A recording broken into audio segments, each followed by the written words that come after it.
So hello everyone and welcome to my channel Aditi Jaiswal. आज हम यहाँ पे एक बहुत ही इंपॉर्टेंट टॉपिक पे बात करने वाले हैं जो कि है class 10 best reference books.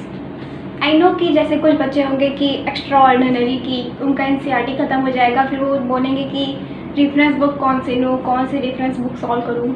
I know कि हमें एनसीईआरटी को हल्के में नहीं लेना है, कम से कम उसे maths to maths 4 to 5 times उसे सॉल्व करना है। एनसीईआरटी में जितने क्वेश्चंस दिए हैं हमें वो दिमाग में पूरे बैठ जाने चाहिए, तभी हम एनसीईआरटी पे अपनी पकड़ बना पाएंगे। और एनसीईआरटी से ही, एनसीईआरटी के कॉन्सेप्ट से ही, एनसीईआरटी के क्वेश्चन से ही सीबीएसई बोर्ड में भी क्वेश्चंस आते हैं। ये चीज़ मैंने खुद ही नोटिस की है। आज हम इसी टॉपिक पर बात करने वाले हैं कि हमें कौन सी रेफरेंस बुक्स लेनी चाहिए। जैसे कि अब कुछ सब्जेक्ट होते हैं जैसे कि एसएसटी हो गया, हिंदी हो गया, इन सब में तो एनसीईआरटी एफिशिएंट है मेरी तरफ से। तो जैसे एनसीईआरटी एफिशिएंट है, अगर आपको कोई एनसीईआरटी के अलावा अगर आप कोई सॉल्व करना चाहते हैं तो आप क्वेश्चन बैंक ले सकते हैं, ये सब ले सकते हैं। बट जैसे कि मैथ हो गया, साइंस हो गया, इन सब के लिए आपको, मुझे लगता है कि थोड़ा सा आपको रेफरेंस बुक की ज़रूरत होनी चाहिए ताकि आप बोर्ड एग्जाम में एकदम रॉक कर सकें। तो मैथ्स या साइंस के लिए आप रेफरेंस बुक ले ही सकते हैं, और अगर आपको और भी सब्जेक्ट्स के लिए लेनी है तो मैं भी आपको बता दूंगी कि आपको कौन से सब्जेक्ट के लिए कौन सी बेस्ट रेफरेंस बुक हो सकती है। तो आइए चलिए स्टार्ट करते हैं। सबसे पहले यहाँ होगा क्या, मैथ्स, फिर साइंस, फिर SST, Hindi and then English. देखिए मैथ्स के लिए सबसे पहले R D. Sharma, R S. Agarwal, NCERT exemplar. अगर आपकी एनसीईआरटी एकदम अच्छे से हो गई, मतलब 4 to 5 टाइम्स आप लोग उसे सॉल्व कर सकते हैं विथ एग्जाम्पल, 4 to 5 टाइम्स या max to max 3 to 4 time, ठीक है, 3 या 3 से 4 बार अगर आप लोग उसे एग्जाम्पल के साथ सॉल्व कर लिए हैं, तब आप इन रेफरेंस बुक को यूज़ कर सकते हैं, आर.डी. शर्मा, आर.एस. अग्रवाल या एनसीईआरटी एग्जाम्पलर। देखिए पहले आर.डी. शर्मा आप लोग को क्यों लेनी चाहिए, मैं ये भी बता रही हूँ क्यों लेनी चाहिए और क्यों नहीं लेनी चाहिए। आर.डी. शर्मा जो रहती है, देखिए बहुत ही अच्छी बुक है। मैंने भी उसे परचेज़ किया था, मैंने खुद उसे परचेज़ किया था, तभी मैं आपको ये बता रही हूँ। और आर.एस. अग्रवाल, आर.डी. शर्मा में बहुत क्वेश्चन रहते हैं, बहुत ज़्यादा क्वेश्चंस रहते हैं, बहुत अच्छे क्वेश्चंस रहते हैं। मैं नहीं कहती कि बहुत फालतू क्वेश्चंस रहते हैं, फालतू क्वेश्चंस में एक भी नहीं रहते हैं, उसमें सब बहुत अच्छे क्वेश्चंस रहते हैं, बहुत ही अच्छा क्वेश्चंस रहते हैं। और बोर्ड एग्जाम में आर.डी. शर्मा की बुक से आ भी चुका है, कई ढेर सारे क्वेश्चन उसमें आ भी चुके हैं। और अगर आप लोग सोचते हैं कि आप बहुत एवरेज स्टूडेंट हैं, बहुत ही वीक स्टूडेंट हैं, आप उतने क्वेश्चंस नहीं कर सकते हैं, तो आप आर.एस. अग्रवाल ले सकते हैं। आर.एस. अग्रवाल में भी सारे कॉन्सेप्ट्स के हर एक क्वेश्चंस रहते हैं, बस उसमें क्वेश्चंस की जो क्वांटिटी रहती है वो थोड़ी कम रहती है। क्वालिटी तो दोनों में बहुत बेस्ट है, पर जैसे देखिए एक बुक है आर.डी. शर्मा, एक बुक है आर.एस. अग्रवाल। आर.डी. शर्मा और आर.एस. अग्रवाल में दोनों क्वालिटी बेस्ट है, मैं ये किसी में नहीं कह रही कि क्वालिटी किसी में ख़राब है, दोनों बेस्ट है। बट एक में क्वेश्चंस हैं वो बहुत ही ज़्यादा दिए हुए हैं, एक में क्वेश्चंस लिमिटेड दिए गए हैं ताकि एवरेज स्टूडेंट या वीक स्टूडेंट उसे सॉल्व कर सके। और जो बहुत ही अच्छे बच्चे हैं जो सोचते हैं कि आर.डी. शर्मा हम कर सकेंगे, उनसे पूरी सॉल्व हो जाएगी आर.डी. शर्मा, तो वो बिल्कुल आर.डी. शर्मा ले सकते हैं। आर.डी. शर्मा भी उनके लिए बेस्ट होगी। अगर आप आर.डी. शर्मा सॉल्व कर सकते हैं तो आप आर.डी. शर्मा ले सकते हैं, आप आर.एस. अग्रवाल सॉल्व कर सकते हैं तो आप आर.एस. अग्रवाल लीजिए। अगर आपको एनसीईआरटी एग्जाम्पलर करना है, एनसीईआरटी एग्जाम्पलर, अगर आपकी जैसे रेफरेंस बुक भी हो गई है और एनसीईआरटी भी हो गई है और फिर उसके बाद आप सोचेंगे आप क्या करूँ, तो आप एनसीईआरटी एग्जाम्पलर ले सकते हैं, या फिर इन तीनों में से भी आप कोई एक ले सकते हैं।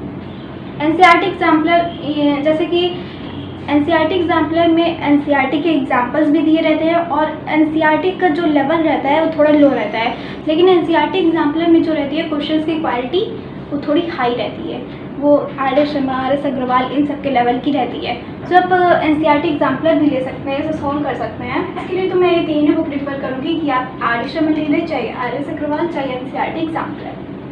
और मैंने आपको बता भी दिया कि आर.डी. शर्मा और आर.एस. अग्रवाल और एनसीईआरटी एग्जाम्पलर सब में क्वालिटी बहुत ही अच्छी रहती है। बस आर.डी. शर्मा में क्वेश्चंस बहुत ही ज़्यादा दिए रहते हैं, आर.एस. अग्रवाल में थोड़े लिमिटेड दिए रहते हैं, एनसीईआरटी एग्जाम्पलर तो बेस्ट है ही, उसमें तो कुछ कहना ही नहीं है। हाँ, अब बात करते हैं साइंस की। साइंस पहला तो एस्टान, दूसरा वॉल्यूम, तीसरा एनसीईआरटी एग्जाम्पलर। अगर आपकी एनसीईआरटी हो चुकी है साइंस में, आपने हर एक चीज़ एनसीईआरटी में एकदम अच्छे से पकड़ लिया है, हर एक लाइन अच्छे से समझ ली, अच्छे से याद कर लिए, दिमाग में बैठा लिए, उसके एनसीईआरटी के सारे क्वेश्चन, जितने चैप्टर के जितने क्वेश्चंस रहते हैं उतने आपने कर लिए हैं, तो आप इन तीनों में से कोई एक बुक लिख सकते हैं। अष्टांग all in one NCERT example. अष्टांग में बताती हूँ कैसे रहता है। अष्टांग में देखिए, अगर आपकी जैसे फिजिक्स वीक है तो आप फिजिक्स की एक अलग से बुक ले सकते हैं अष्टांग की। इसमें तीनों सब्जेक्ट की अलग अलग बुक आती है, फिजिक्स केमिस्ट्री बायो, तीनों की अलग अलग बुक आती है। अगर आप फिजिक्स की अष्टांग मांगेंगे तो आपको फिजिक्स की मिल जाएगी, केमिस्ट्री की मांगेंगे तो आपको केमिस्ट्री की मिल जाएगी, बायो की मांगेंगे तो आपको बायो की मिल जाएगी। और अगर आप चाहते हैं कि आपको तीनों सब्जेक्ट एक ही बुक में मिले तो आप ऑल इन वन ले सकते हैं। और अगर आपको ऑल इन वन भी लेना है सारे सब्जेक्ट में तो ये भी बेस्ट है। मैं ये नहीं कहूँगी कि ये खराब है, कोई बुक खराब नहीं होती, सारी बुक बेस्ट ही रहती है। मैं ये कहूँगी ऑल इन वन भी आप ले लीजिए ज़रूर। इन तीनों में से आपकी जो पसंद हो वो आप वो ले सकते हैं। अगर आपको एनसीईआरटी एग्जाम्पल लेने का मन है तो आप एनसीईआरटी एग्जाम्पल भी ले सकते हैं। एनसीईआरटी एग्जाम्पल में भी वही रहता है, जैसे एनसीईआरटी का लेवल थोड़ा क्वेश्चन का थोड़ा लो रहता है तो एनसीईआरटी एग्जाम्पल में थोड़ा हाई रहता है और क्वेश्चन भी इसमें अच्छे रहते हैं। तो आप इन तीनों में से चाहिए जो ले सकते हैं। अष्टांग तो मुझे पर्सनली बहुत अच्छी बुक लगती है। मैं अपने ओपिनियन से बता रही हूँ, ये नहीं कि सारी बुक खराब होती है, मैं अपने ओपिनियन से बता रही हूँ कि अष्टांग मुझे पर्सनली अच्छी लगती है। और ऑल इन वन भी बेस्ट है।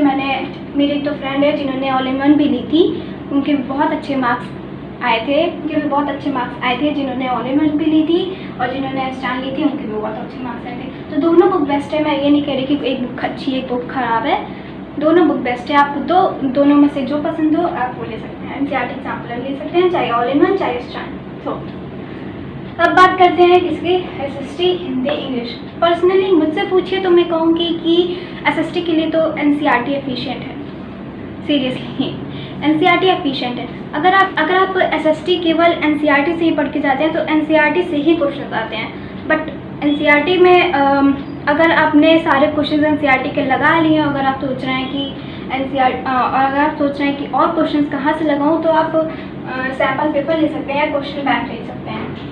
सैम्पल पेपर या क्वेश्चन बैंक कुछ भी ले सकते हैं क्वेश्चन लगाने के लिए, बट पहले तो एनसीईआरटी लगाइए। मेरी मानिए तो एसएसटी हिंदी और इंग्लिश के लिए एनसीईआरटी बेस्ट है। एनसीईआरटी से ही सारे क्वेश्चन सारे कॉन्सेप्ट्स आते हैं।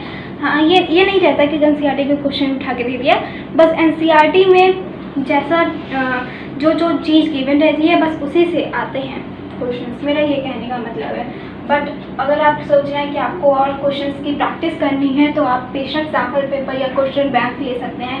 बट अगर आप सोच रहे हैं कि आपको एनसीईआरटी की लैंग्वेज नहीं समझ में आ रही है, कुछ नहीं समझ में आ रही है, तो आप एवरग्रीन बुक ले सकते हैं। एसएसटी की एवरग्रीन बुक, ये भी बहुत अच्छी बुक है, इसमें सारी चीज़ बहुत अच्छे से गिवन है। अगर आपको एनसीईआरटी की लाइन नहीं समझ में आ रही, कोई भी लाइन नहीं समझ में आ रहा, कोई चैप्टर नहीं समझ में आ रहा तो आप यूट्यूब पे भी दे सकते हैं।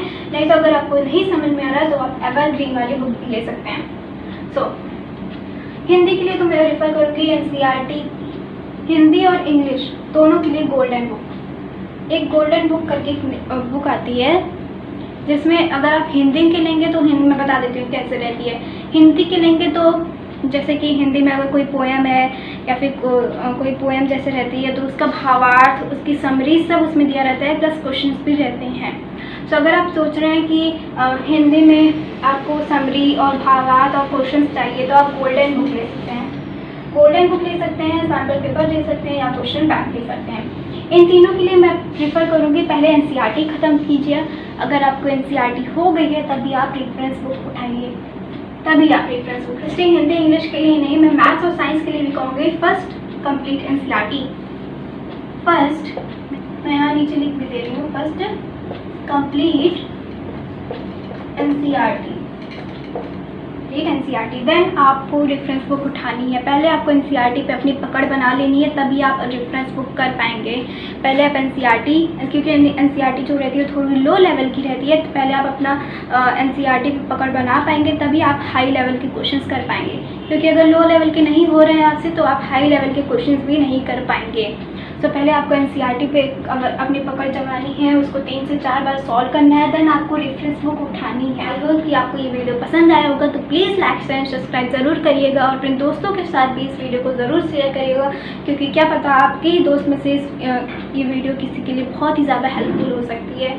सो प्लीज़ बेल आइकन को भी ज़रूर प्रेस करिएगा और सब्सक्राइब बटन ज़रूर प्रेस करिएगा और लाइकन को भी ज़रूर प्रेस करिएगा ताकि ऐसे इंपॉर्टेंट वीडियोस की नोटिफिकेशन आपको मिल सके और आप एग्जाम में टॉप कर सकें। So best of luck everyone and bye bye everyone.